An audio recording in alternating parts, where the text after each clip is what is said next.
Hi guys, welcome back with me again in this channel.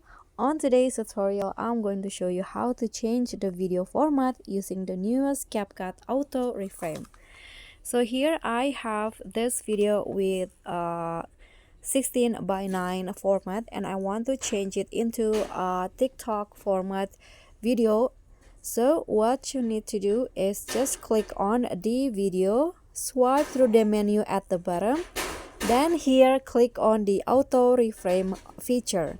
So here choose the size that you want. So by using the auto reframe, it will change the video format or aspect ratio, but it will make sure that the main object remains in the frame. So click on the size, click on a check icon. Now it will be applied. You can see the object is still there on the frame. So that's all from me. Thank you so much for watching. Don't forget to like, comment, and subscribe, and also click on thanks. Bye.